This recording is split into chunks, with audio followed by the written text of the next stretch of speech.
Good afternoon again. Thank you so much for being here. I'm Denise Matthews and I'm the Chapter Director of Startup Grind Gibraltar. I'm the founder of One Media and Events, my own startup, and I'm also the Operations Manager of the GSX BIC. Some of you have been with me all day, and I thank you for that. I won't be long, I promise. So today we've got Emma Lejeune from ISOLAS and Eddy Travia, who's also been with me all day. I hope you don't hate me yet. So Emma, I'm just going to give a short intro about you. You developed a private client practice for over 12 years, previously a partner at Hassan's. You went on to establish your own boutique private client and family office practice, Legacy Consulting. And you sold off the same, and it was acquired by ISOLAS, and you joined the partnership. Eddy Travia, he's a pioneer investor in blockchain and Bitcoin startups since 2013, nominated among the top 3 most influential investors of the year at the Blockchain Awards, and he's CEO, co-founder of London-listed Concilium Group Limited. It's a venture builder, investor, and accelerator of blockchain startups. So Eddy and Emma, you both have financial backgrounds, but I'm going to start with you, Eddy. And you managed private equity funds in China and emerging markets from 2004 to 2013. So can you tell us a little about this? Yes, I think it should be working now. So how much time do we have? First of all, those who were in the course today, a little test for you. I recognize some of you. Thank you for attending and thank you for coming this evening. Very happy to be in Gibraltar and talking with you, Denise. Thank you for organizing this. I was working actually for a business school in the south of France. And out of this experience, that was a while ago, somebody hired me to manage a private equity fund in Shanghai initially. And I can say it was a steep learning curve. It was very interesting because it was China pre-Olympics, so it was 4 years before the Olympic Games. And I was lucky enough to work on deals that were also concerning sports and I remember a retail chain for sports equipment. So it was a lot of fun, but of course, it was challenging in the sense that you have to deal with this kind of different culture and different way to do business. And for me as well, it was my first time full time on private equity. And then between 2004 and 2013, I started switching more to venture capital and less fund management and more dealing with startups, which eventually led me to Bitcoin and Bitcoin startups. Okay, so over to you, Emma. You began your legal career in commercial and gaming law, building your portfolio of private clients whilst working in the commercial department of the first firm. How was your experience dealing with these industries early on in your career? It was fascinating, really, because it was at a time when the gaming community was growing and developing, and the industry was expanding in Gibraltar. So I was very much at the forefront of that, which I found fascinating. We started off doing a lot of commercial work and gaming, working with gaming companies, and then I got close to some of the founders of those companies, and ended up dealing with them on their private affairs as well. So I ended up developing a niche in private client work, which is quite nice. So, okay, Eddy, back to you. You've mentioned startups, and your specialities are seed stage startup, investment strategy, deal structuring, specifically in the blockchain technology sector. Can you talk to us a little bit about these specialities? Yeah, so as I was saying, around 2013, I was more involved with startups, internet startups, travel internet startups. Some of them became quite large around that time. I was also looking at e-commerce and things like that. And then a friend of mine mentioned Bitcoin, and as many who discovered Bitcoin were a little bit skeptical at first. What is kind of internet money, or we don't really know where it comes from, who created it. So it always takes a little bit of time to get educated, to learn more about it. There are two distinct events led me to spend much more time in that space. So first one was, I don't know if you remember, 2013, there was in Cyprus, there was a kind of bail-in where the government confiscated assets from bank accounts. Okay. And when this happened, some articles start mentioning Bitcoin, because Bitcoin is one of the features is unconfiscatable. So you cannot take Bitcoin from anybody's wallets. You can only send Bitcoin. You cannot take it away, right? So they were saying, well, you know, maybe for these people who have been affected in a kind of an arbitrary way, Bitcoin could have been an interesting asset to hold. And the second event was around the same time, May 2013, a small startup in California called Coinbase raised about $6 million. And part of that was coming from a IDG fund, which had a branch in Beijing, and I knew one of the managers. So I realized there's something there. But I didn't focus too much on the coin, because Bitcoin was around $30 in May 2013. I was focusing more on the startups. So I wanted to help entrepreneurs. And what was very interesting is that in the summer of 2013, if you went on LinkedIn and you said, we're looking to invest in Bitcoin or in Bitcoin startups, you would be instantly recognizable and instantly recognized in a way because so few people were openly investing in the space. So we organized an event called Bitcoin Singapore 2013. We had Roger Ver coming and talked to all of, Eric Voris. We talked to all of the leading entrepreneurs in the space, and it was quite easy to talk to anyone, to invite anyone, because the community was still very small. Okay. And then everything started from there. Okay, so sounds like you know your stuff a little. Emma, you joined ISOLAS within the corporate and commercial department, assisting corporate clients, as you've mentioned, on all aspects of their business setup in Gibraltar. Was this something that you wanted to develop?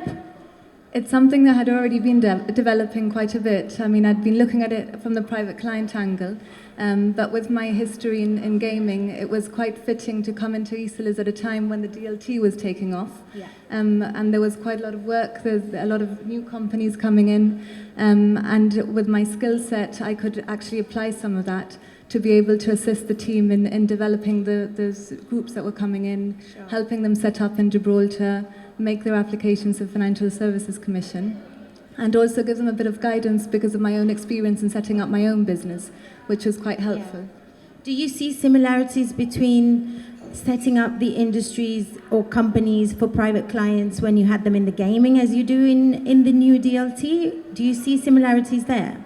There are a lot of similarities, but it's a very different industry. So it comes from a completely different angle. There's a lot more financial services. I think Eddy will correct me if I'm wrong, crossover in the DLT sector. But the way that the industry is evolving is actually a bit of a déjà vu, to be honest, because it doesn't seem to be. It's going a lot faster, sure, but it is moving in the same direction as the gaming did. Okay. The reason I'm asking is because further down we'll talk a little bit more about gaming and the cryptocurrency space, which Eddy's going to tell us about. So, Eddy, how did you first become aware of the sector and why did you become interested in it? You've answered a little bit about it, but if that has evolved since those events that you were mentioning. Yes, of course. I mean, it was in the summer of 2013 starting this first incubator in the space and starting to be seen out there on the social media and talking to 5-6 startups a day on Skype all over the world. It quickly evolved. I didn't imagine that it would involve so much traveling because after our conference then there was Inside Bitcoins in Las Vegas, and that was quite big because there's always this correlation between Bitcoin price and the attendance to events.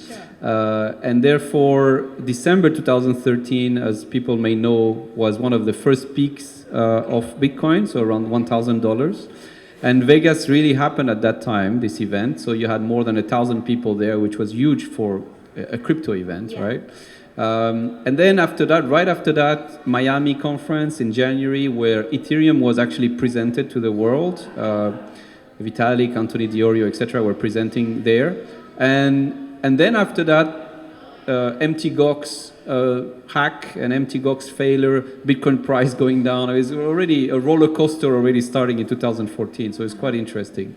But yes, initially from, of course, like most people, cryptocurrency. But what is interesting also is that blockchain was not so much of a thing in the first year of my involvement. It was really Bitcoin, right? Blockchain came later, 2015, when a lot of people start saying, well, okay, Bitcoin has its ups and downs and volatile, etc. But let's look at the technology behind Bitcoin. And that's when a lot of people started to work more on the tech side, forget a bit about the prices. And that's probably where we are today again. Yes. After crypto prices went down, people start to focusing again more on the solution and the tech than they have last year. So Emma, your father is also a lawyer, and throughout your career, what experiences or advice do you feel have benefited you the most professionally? Personal question, but I can answer it. Well, he's always told me you've got to rely on your integrity first and foremost, and that's something I've always applied when I've worked and dealt with clients. And I think, you know, it's just believe in yourself and go where your heart tells you to go, really. You know, make sure that your service is the best service possible. But yeah, I think it's integrity is his main advice. So you're going to tell us a little bit about setting up your own firm later anyway, but do you feel that was the backbone towards what made you sort of go out there and try to set up on your own? I've always been a bit of an entrepreneur at heart, and I always knew that I needed to go off on my own and do my own thing. I think that Gibraltar offers very good building blocks for people wanting to set up here. Yeah. And I think that that's what's testimony to the success of developing industries like the gaming and now the blockchain.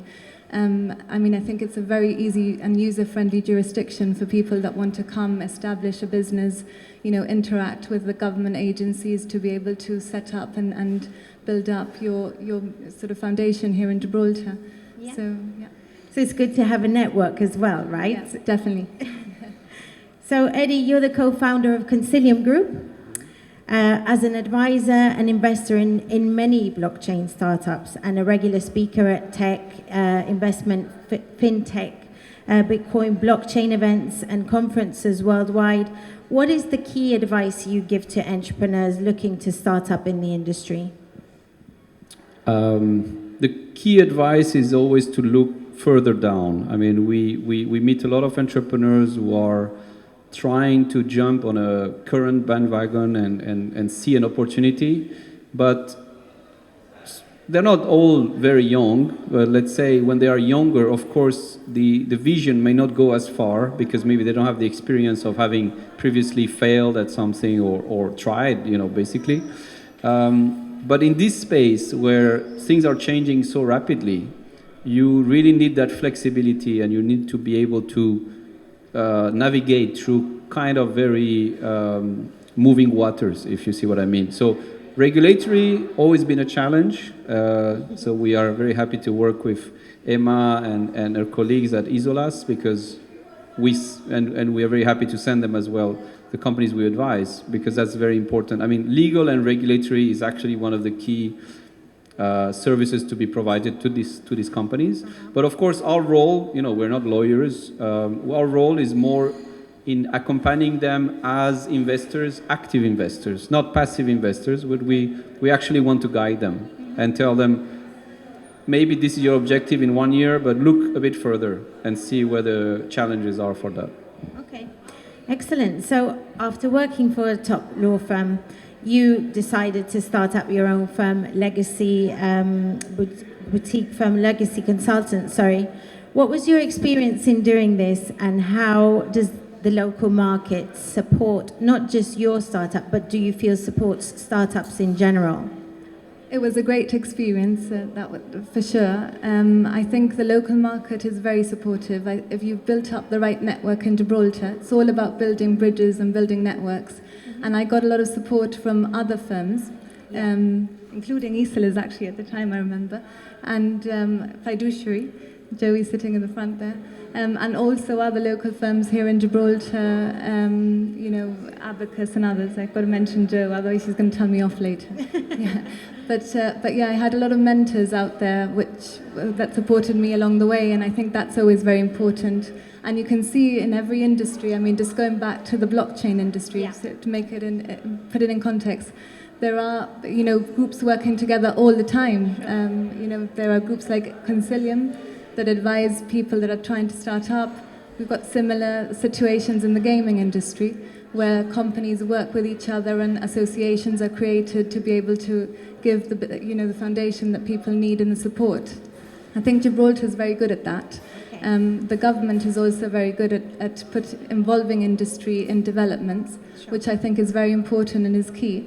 And for startups, the more that you can get involved in these groups and these associations, get involved with the industry, get involved with government, get involved with other companies, even if they're your competitors, because at the end of the day, you're all in it for the same thing.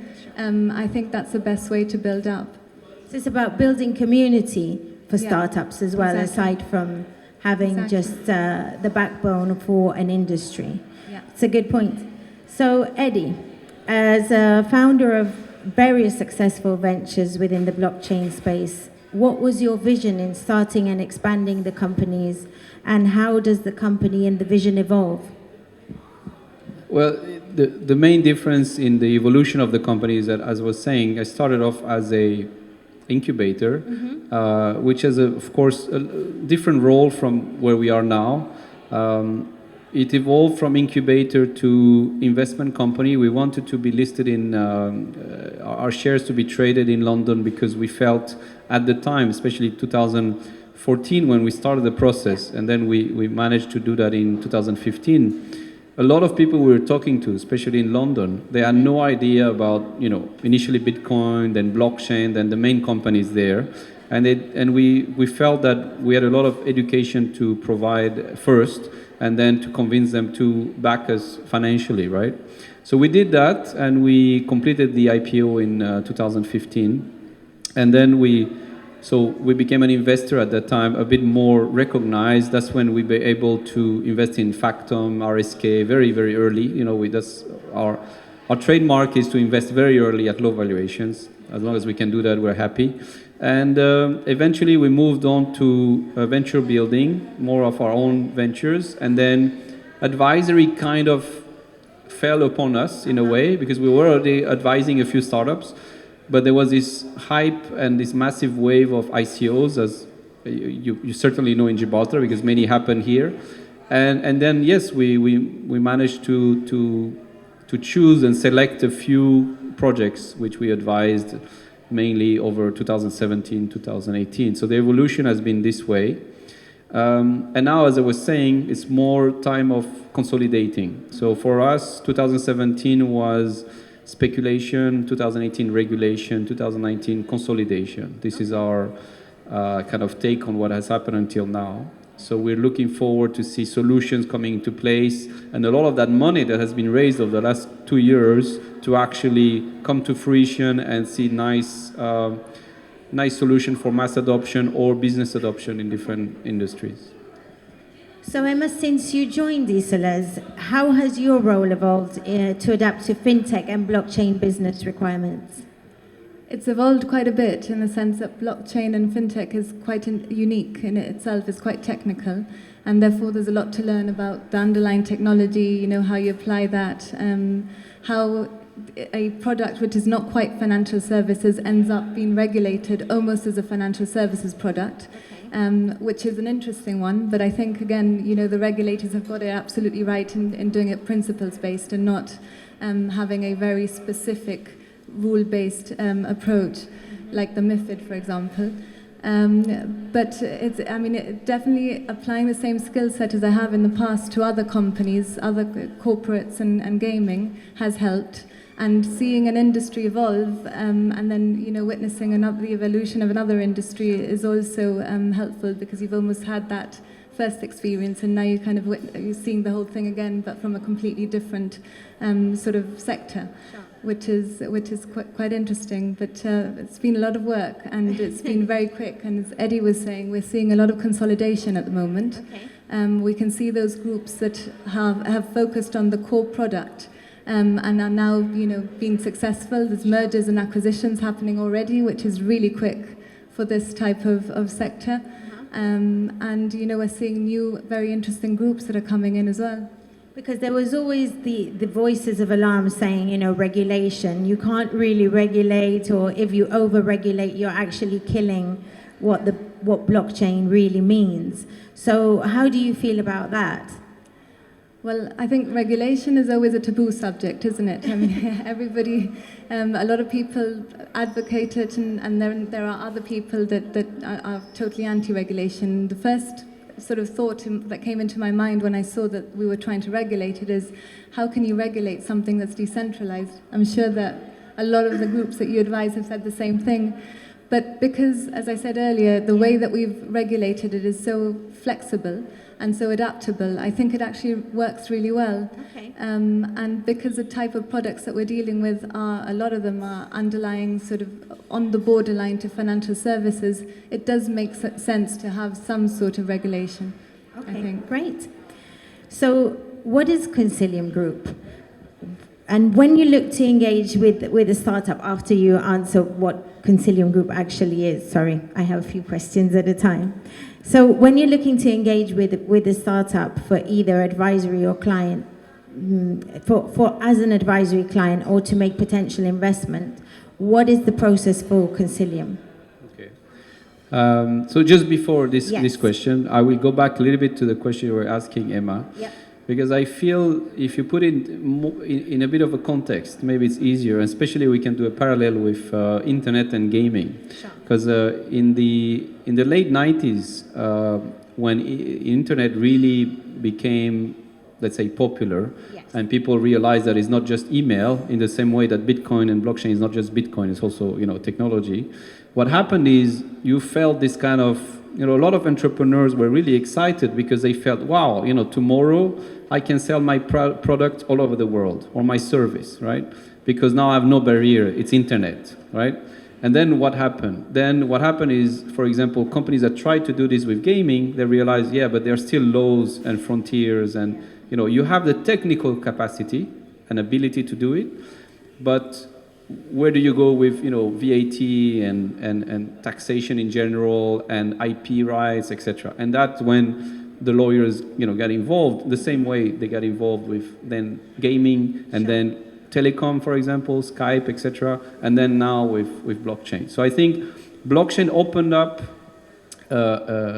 this same feeling, the Yes. same feeling of decentralization. I can exchange currency, cryptocurrency value with the whole world. I can send tomorrow this Bitcoin to my friend in the US, in China, everywhere. But then we realized, hang on a minute, if this is a share or this is a token, it's going to be affected by certain laws. Yes. And that's one part of our work is with the entrepreneurs to explain, you have to consider everything out there. And technically it's great, but there are some limitations. So that's just a parenthesis on what we were discussing before. So Concilium is, as I was saying, is basically, of course, we still invested. We have invested in, we invest in 2-3 companies a year. Okay. Always seed stage. We, as I was saying, we are looking at our own ventures as well. It all depends on the state of the market and where this is going. And we've been advising a lot of companies. Sure. And now the big move is actually coming closer to Gibraltar with our chairman moving here. And we have announced on the market that we are working more and more with Gibraltar. We've started doing this for now more than a year, but physically we are moving now really in Gibraltar. Yeah. So, Emma, you commonly act for investors, and this, as you said, has helped you to be able to support, especially your colleague Joey Garcia, in his practice. So in addition to continuing to develop your own, has this been a big transition for you?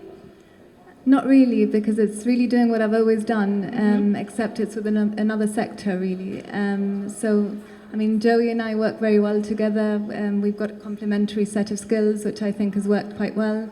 I think, again, we came in at a time when really, you know, the capacity was there. And we've managed to build out something really great, I think, on the FinTech side. So we've been working with great groups like Concilium. Sure. And we've seen a lot of fascinating projects, a lot of big projects as well. Which, you know, have been all over the media. So yeah, no, it hasn't been a very big transition. It's been quite a natural fit, I think. Do you think that the fact that there has been regulation, and as one of the law firms who have assisted in the initial companies that have been licensed, that they are now maybe there's different things going on with them? Do you think this is something that people should be concerned about, or do you think it's quite a natural environment? I think it's a natural progression. I think this is something that is always going to happen when you've got you know, it's a new industry. Yeah. It's a new wave. You know, you get your first licensees coming through, and it's a tried and tested sort of model it's not a tried and tested model. It's something that is evolving all the time. So it's just as new for them as it is for the regulators, as it is for the world, because it's, you know, this doesn't exist in the whole world. There's definitely going to be teething problems, and I'm sure that it's something that the regulators are looking to overcome with further groups coming down the line. But again, you look back at the gaming industry, and this is something that has evolved both from the initial licensees to new companies becoming regulated, to international regulation, to cross-border regulation, you know, and this is something that's going to happen with the DLT sector as well. I mean, we've got Gibraltar regulation now, but if you want to provide cross-border services, you might need a license somewhere else eventually, later on down the line. We don't know. Okay. It's good to know. So, Eddy, how do you see blockchain, cryptocurrencies transforming the world and how people do business generally? Okay. It's an easy one. That's usually my 30-minute speech. You can find it on YouTube. So,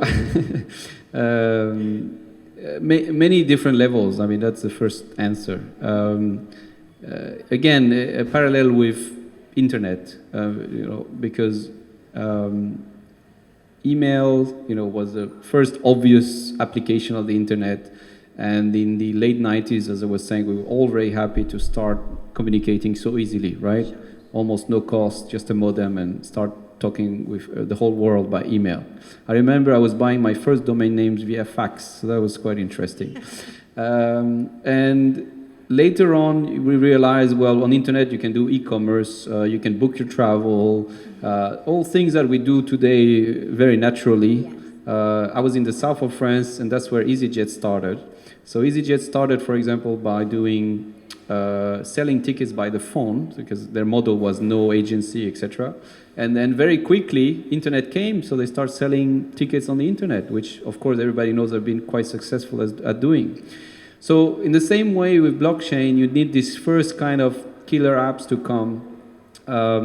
We see a lot of companies involved in different sections, different sectors. So for example, the early applications have been around tracking goods, for example, supply chain, many applications there.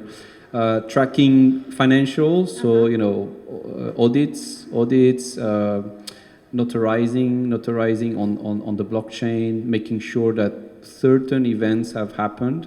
So one company we invested in, as I was saying, is Factom, and their main application is in the title properties. So in the US, we all know that the financial crisis started from the whole mortgage industry, and one of the issues was you don't really know where this loan mortgage comes from, because, you know, there was reselling, and down the line the final buyer has no idea if, you know, where it comes from. So Factom has built this service where you can actually track, and you can make sure that the due diligence has been done correctly at a certain time. So these are the first, I would say, the first wave of applications. But of course now we're moving to more complex things. So the smart contracts can go very far. One example that I like these days is a stable coin called MakerDAO. It's valued around $600 million in token market cap. And it's really all managed through smart contracts. And if you have a token, the maker token, which is actually quite expensive, you have votes. So you can vote for certain decisions in the governance of the system. But what it does, it creates a DAI, which is actually a very, until now, actually successful stable coin, which means you can borrow, you can do small or larger operations, but at least you know that you don't have to incur the pressure of the volatility of Bitcoin or Ethereum. And it's a stable coin that is collateralized by crypto, which seems like a very interesting concept at first, but it's working. So I think further down we're going to go into more and more complex instruments, and that's where the lawyers will be very helpful. A lot of complex instruments involving securities, involving, as we're saying, debt, structuring, maybe real estate, etc. But governed through a new system, a decentralized system, DAO-like or smart contract-based. And that would be very interesting to see how that goes. So I'm going to stay with you just one more little bit, because the gaming industry really transformed Gibraltar's economy and also the workforce. So do you know of any companies that are looking to exploit the potentials of blockchain in the gaming space? Yeah, sure. So initially my conversation with gaming companies was more around just crypto as a new currency to accept, right? Mm-hmm. And that worked out for some of the companies out there, because they opened their market to people who wanted to play and use the game with Bitcoin or Ether. But of course today they look at it differently. So there is a new type of token which is called the non-fungible tokens. And these kind of tokens, because they are kind of unique and are not fungible like the other currencies like Ether, etc., they have a certain value. And some games are based around the value, potentially appreciating, if everything goes well, of these collectible token. So CryptoKitties was a famous example, kind of congested the whole Ethereum network.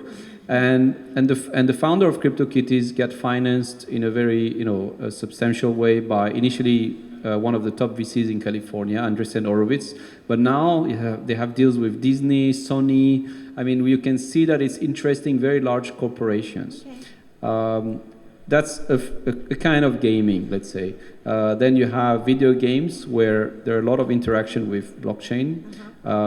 For example, again, tracking virtual items, marketplaces for virtual items. We advise the company that's helping gambling during the game for different players. Yeah, so I think now they see there's more potential than just using Bitcoin for betting. Yeah. So, talking of gaming and the blockchain industry, Emma, how have you seen the application process and the interest in Gibraltar since your early days till they are now?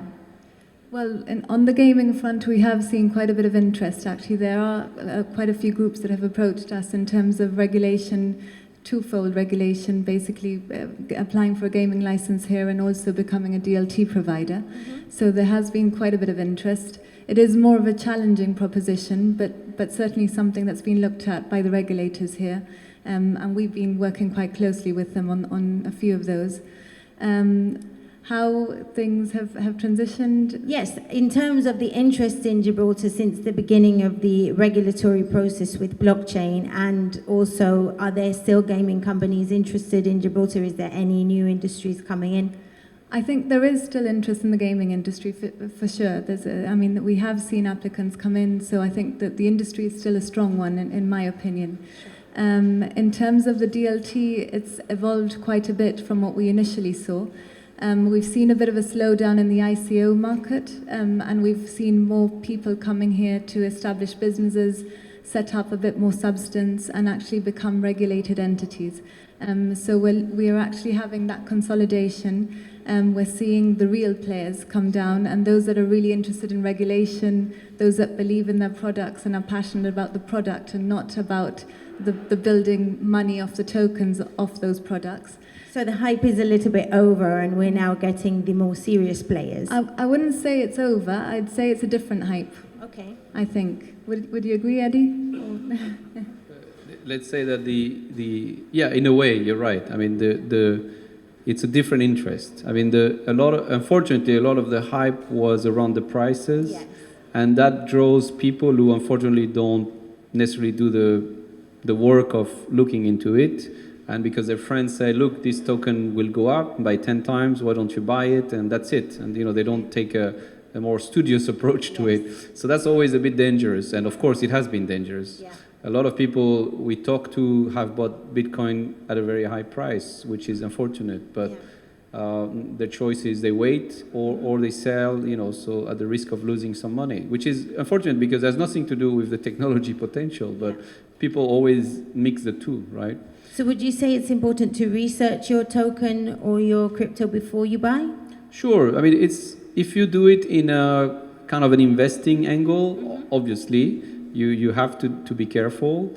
As I was saying earlier today at university, the numbers are probably, the failure rate has been very high, the failure rate, for many reasons, not because some people had bad intentions, but, because startups fail, because companies get hacked because the market went down too fast and it took people by surprise. So I would say that hype is over. Mm-hmm. But yes, if it's replaced by a hype for the potential of the tech, that's great. So Emma, you're assisting some of the biggest projects that are here setting up their offices in Gibraltar in the space. Can you tell us a little bit about their business models and what they're planning to do in Gibraltar without obviously breaching anything? Well, obviously we're legally privileged. We can't disclose too much on the clients, but certainly I've seen a wide variation in what people are doing. There's certain protocols being developed by certain companies. There are side chains being developed which go alongside the actual blockchain, Bitcoin and Ethereum blockchains. Mm-hmm. We've seen a lot of exchanges actually have come to Gibraltar, so we're seeing quite a bit of interest in that front as well. We have some other financial services related companies also looking at the blockchain technology, including banks. Okay. Which is quite interesting. So it's very, very varied, and I think the interest in Gibraltar is obviously the regulation. Right. And I think that the more people come here, the more they see how Gibraltar is such a friendly jurisdiction for new startups. And I think that is quite appealing as well. It's excellent. So, Eddie, we've had a educational workshop today, so I thought I would ask you something related to that and the reasons why those kind of initiatives are important. So the keys to widespread adoption for blockchain and cryptocurrencies are awareness, usability, and education. Tell us how you feel these are achievable. I mean, on the education front, it's really one event at a time. I mean, we have done multitude of meetups, a multitude of courses all over the world, and until people actually see it, touch it, try it on their computer, on their mobile, you don't really get them that interested. So it's a long process, but obviously we're not. There are many people educating around this theme around the world, and now there are some university programs. University of Gibraltar is doing these days a professional certificate in blockchain and smart contract, which is great. No, I was just going to say the University of Gibraltar has information about their courses here today, and two of their representatives are here, Nadine and David. If you want to know anything more, just grab them. So that's this is a kind of initiative that help. But as I keep telling people who are not yet too much into crypto, it's a personal journey. You need to spend the time, the hours, and it takes a long time before you get to a moment or a level where you feel comfortable and a lot of people make mistakes. So always be careful. Send, as we call it, transaction tests, right? You still have people sending way too much crypto in one transaction without trying first, right? So before you send 10 or 30 Bitcoin, send a tenth of a Bitcoin. See if everything works well, and if it doesn't, at least you didn't lose too much. So, you know, as we were saying today, it's a shift of personal responsibility. You know, we are used to be taken care of by banks, and we rely on them. You know, we have cash at the bank, which sometimes can go wrong, but anyway, we have cash at the bank, and we have tools, payment tools from the banks, right? And when you lose your credit card, it's not a problem. Let me call them, and they're going to fix it and do a new one, and cancel graciously the transaction that may have happened fraudulently. This is not the world of crypto. Crypto is your own responsibility. You lose your keys, you lose everything, and there is no one you can call. So that's the hard step that people have to go from. So so that's the first step of educating people in this space. Okay, excellent. So Emma, what's the advice that you would give for the companies that are looking to set up in Gibraltar in the industry from a legal perspective? Well, I think consider regulation. I mean, there are a lot of groups that come here and they'd like to set something up but not necessarily be regulated. And I think the regulation is definitely key for this industry. And I'd say also consider having the right type of substance here, which is something that is sometimes overlooked. But if you really want to build something up and something that works, you do need to have the right sort of infrastructure on the ground, and you do really need to engage in the industry and build up an industry that is truly here, which is something I find is a little bit harder with this sector, simply because of the decentralized nature and the fact that everybody works from everywhere, and groups are very sort of disintegrated, let's say. Distributed. That's right. That's a word I was looking for. Yeah, exactly. But certainly do make the most of the tools that Gibraltar offers to build a solid foundation, I think. So do you think that's also advice in general, having started your own company? You would give the same type of advice to people who are looking or thinking about starting a business? I think to people that are looking to start a business, I'd say have a very good business plan to start off with, because if you don't, then you're starting off wrong. And that's for all companies as well, even companies in this sector, because I sometimes find that is the hardest bit. Secondly, you have to be very passionate about your product. And thirdly, you've got to be willing to put in the hours and work really, really hard, because otherwise it just won't work out. That's great. So, Eddy, we're going to end up the Fireside chat talking about how Concilium are going to increase their presence in Gibraltar, which is fantastic. And what do you feel are the benefits of operating business here?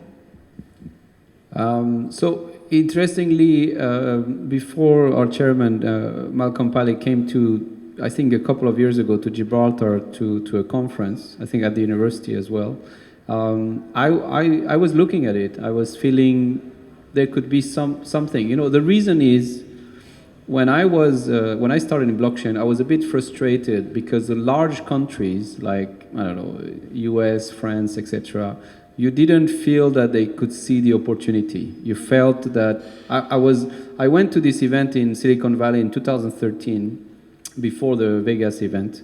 I was invited at an incubator called Plug and Play. Mm-hmm. And all the startups that we were talking to and they were presenting on a stage like this, they ended their talk saying, we're hiring 5, 10 engineers. And I was thinking, how can the governments cannot see the potential of this industry? It's like, it's given to you on a plate. If you open the regulatory doors and if you make a certain clarity, you're going to get interesting companies, teams coming, people who understand, you know, cryptography and who want to do business in this space, and basically, you know, talented people. So, but of course, you know, big governments are slow to move, and they made the move late, right? So that's why I was, before I knew anything about Gibraltar, I thought this is probably the right environment because I felt that they could have the flexibility to say, well, let's look at this space, like maybe they have done for gaming. You know, I'm not a historic expert on this area, this jurisdiction, but I guess at some point, you know, maybe it was a bit faster than other countries to do that. So the first countries we looked at early on was Isle of Man, but they had their own issues, you know, with their plans. We looked at small jurisdictions like that, Liechtenstein, I guess. Switzerland became quite famous during the ICO hype, and somehow it fits. So I'm fluent in Spanish. I lived actually for a while in the south of Spain. I like this area, and I think if you have regulatory certainty, good quality advice that we got through ISOLAS, and great environment, you know, and we feel there is a dynamic enough, then we decided to make the move and actually to move to reduce a bit our team and presence in London, and to be more present in Gibraltar. So then we will see how it's going, but we're very looking forward to it and very hopeful as well. Welcome to Gibraltar then. Okay, so it's time to say thank you. Thank you so much, Eddie, for spending the whole day with me. And Emma, you stood in for Joey last minute, and I'm very grateful because I only sent the questions to you this afternoon. It's been a crazy week. So thank you very much for joining us. I hope you enjoyed it. Thank you. I have to thank the team, because without them this would not be possible, especially today because I've been at the university. So Margaret, the co-director, who's been working hard setting this up today, and Bernadette, Anton from Gateway Media, who's been filming all of our events today, Carl, who does the sound, Redefined Sound, and Josie, who's our photographer. I have to thank our sponsors, because without them we couldn't do what we do. Abacus, thank you very much. Gibraltar Finance and World Trade Center for being our venue sponsor, and obviously University of Gibraltar as our partners, and the GSX BIC. And most of all, thank you for coming, because it's been a really long day. Enjoy some drinks and some food.